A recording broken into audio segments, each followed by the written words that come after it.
बिहारपुर हरी भरी वादियों, लहराते खेतों और मिट्टी की सौंधी खुशबू से घिरा हुआ एक ऐसा गांव था जहां सुबह चिड़ियों की चहचहाहट से होती थी और शाम किसानों की मेहनत के बाद गांव की चौपाल पर खत्म होती थी। इस गांव के लोग सीधे साधे जरूर थे, लेकिन दिल के बहुत साफ थे।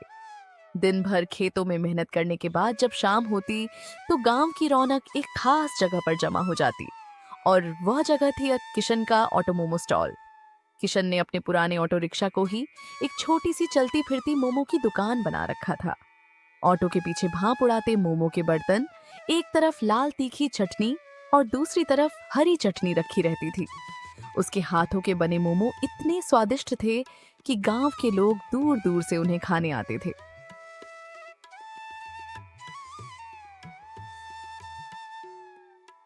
अरे किशन भैया, सच में आपके हाथों में तो जादू है। इतने नरम मोमो और ऐसी चटनी, शहर में भी ऐसा स्वाद नहीं मिलता। किशन भाई, एक बात बताइए, आप शहर क्यों नहीं चले जाते? वहाँ आपकी दुकान खूब चलेगी। चाची, बात ऐसी है कि जब मेरे पास कुछ नहीं था और मैंने इसी ऑटो से शुरुआत की थी, तब इसी गांव के लोगों ने मेरा साथ दिया था। आज मेरे पास जो कुछ भी है, इन्हीं लोगों की वजह से है। अब जब मेरे अच्छे दिन आए हैं तो मैं अपने लोगों को छोड़कर शहर भाग जाऊं, ये मुझसे नहीं होगा। किशन, तुम जितने अच्छे मोमो बनाते हो, तुम्हारा दिल भी उतना ही अच्छा है। लेकिन एक बात बताओ, इन मोमो में ऐसा क्या डालते हो कि स्वाद इतना जबरदस्त आता है? भाभी, इसमें कोई गुप्त मसाला नहीं है। ये तो आप सबका प्यार है और मेरे स्वर्गीय बाबूजी का सिखाया हुआ हुनर है। उन्होंने मुझे सिखाया था कि खाना सिर्फ पेट भरने के लिए नहीं, बल्कि दिल जीतने के लिए बनाया जाता है। किशन की इन्हीं मीठी बातों और स्वादिष्ट मोमोज के दीवाने लोग रोज उसके ऑटो के पास आते। कोई वेज मोमो लेता, कोई पनीर मोमो और कोई स्पेशल मसालेदार मोमो। किशन साफ सफाई का भी पूरा ध्यान रखता था। उसकी जिंदगी छोटे पैमाने पर ही सही, लेकिन सुकून से चल रही थी। लेकिन कहते हैं ना, किस्मत की धूप में छांव का आना तय होता है। एक शाम किशन अपना ऑटो साफ कर रहा था, तभी उसकी पत्नी सुमन तेजी से उसके पास आई। सुनिए जी, एक बात बतानी थी। क्या हुआ सुमन, तुम इतनी परेशान क्यों हो? कल जब आप दुकान पर गए थे, तब गांव के 2-3 लोग हमारे घर आए थे। उनके साथ वो जमींदार धनीराम सेठ भी था। धनीराम सेठ? हाँ, वो आपके बारे में पूछ रहा था।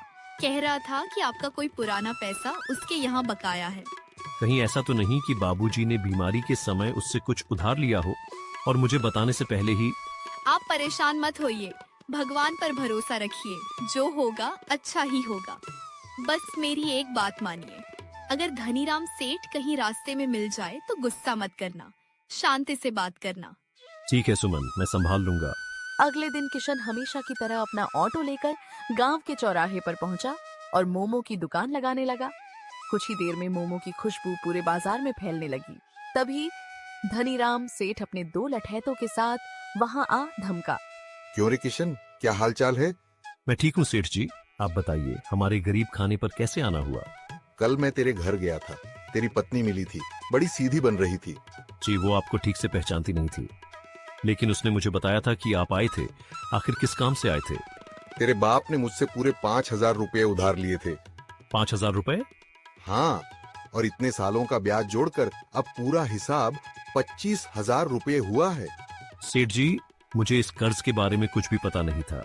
धनीराम सेठ की बही कभी झूठ नहीं बोलती। 10 दिन में पूरे 25,000 रुपए चाहिए, नहीं तो ये ऑटो मेरा। सेठ जी, मुझे बस 10 दिन का समय दे दीजिए, मैं दिन रात मेहनत करके आपके पैसे चुका दूंगा। 10 दिन?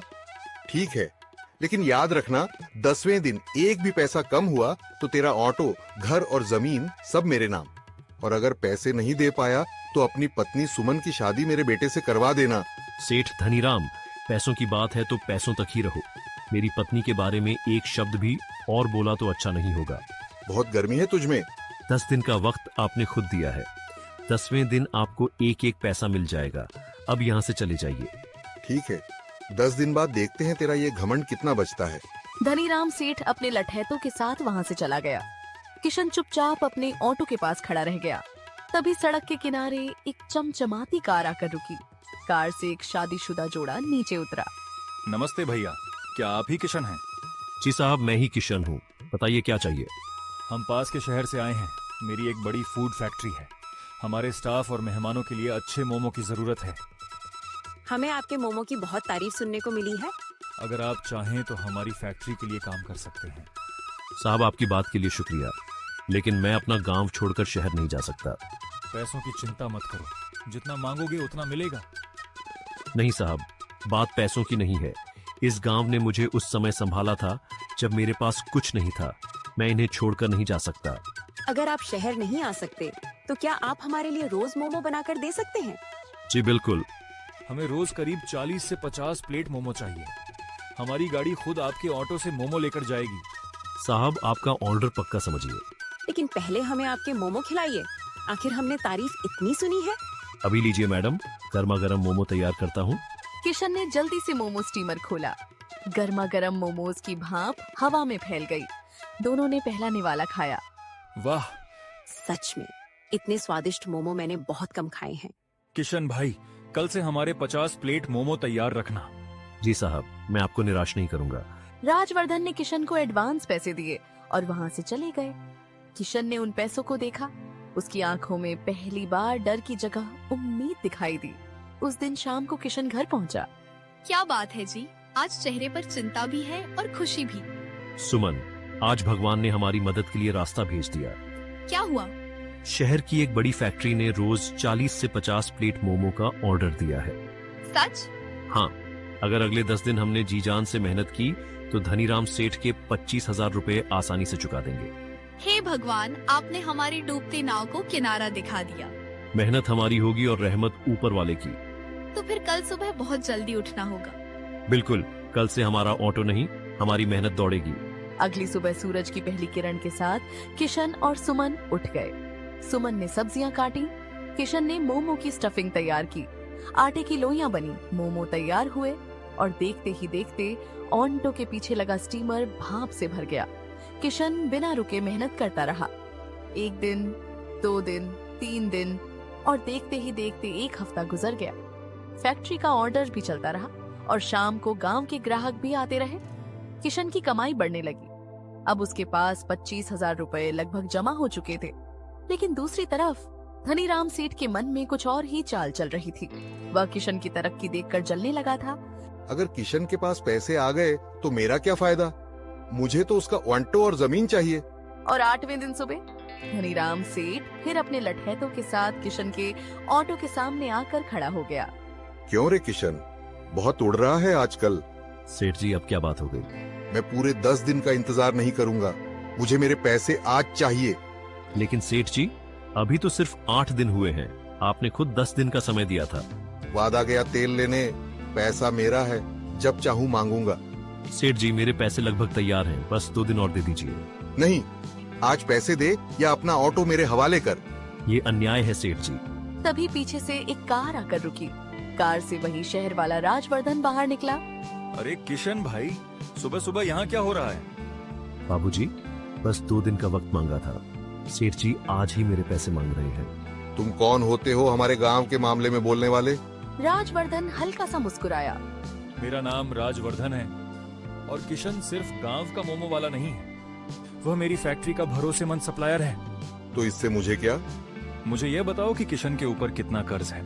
पूरे 25,000 रुपए। राजवर्धन ने अपनी जेब से पैसे निकाले। तो ये लो तुम्हारे पूरे 25,000 रुपए।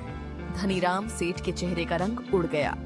और आज के बाद अगर किशन या उसके परिवार को परेशान किया तो बात सिर्फ गांव तक नहीं रहेगी।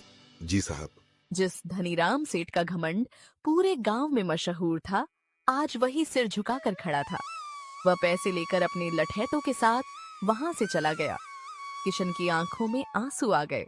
बाबूजी, आपने आज मेरा घर, मेरा ऑटो और मेरा परिवार सब बचा लिया। मैं आपका एहसान जिंदगी भर नहीं भूलूंगा। ये एहसान नहीं है किशन भाई, यह तुम्हारी मेहनत और ईमानदारी का सम्मान है।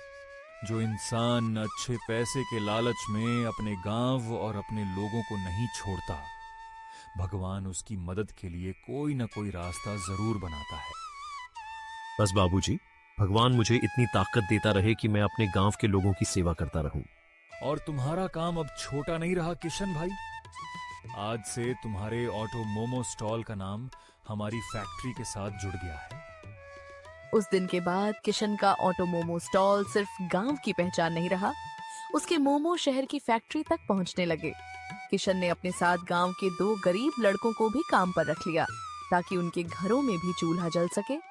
और वह अक्सर अपनी पत्नी सुमन से कहता, सुमन, मैंने कहा था ना, मेहनत हमारी होगी और रहमत भगवान की। हाँ जी, और आपके मोमो में आज भी सबसे बड़ा मसाला वही है, क्या? ईमानदारी और अपनों का प्यार। इस कहानी से हमें यही सीख मिलती है कि मुश्किल वक्त में घबराना नहीं चाहिए। ईमानदारी से की गई मेहनत कभी बेकार नहीं जाती, और जो इंसान अपने अच्छे दिनों में उन लोगों को नहीं भूलता जिन्होंने उसके बुरे वक्त में उसका साथ दिया था, मुश्किल वक्त में पूरी दुनिया उसके साथ खड़ी हो जाती है।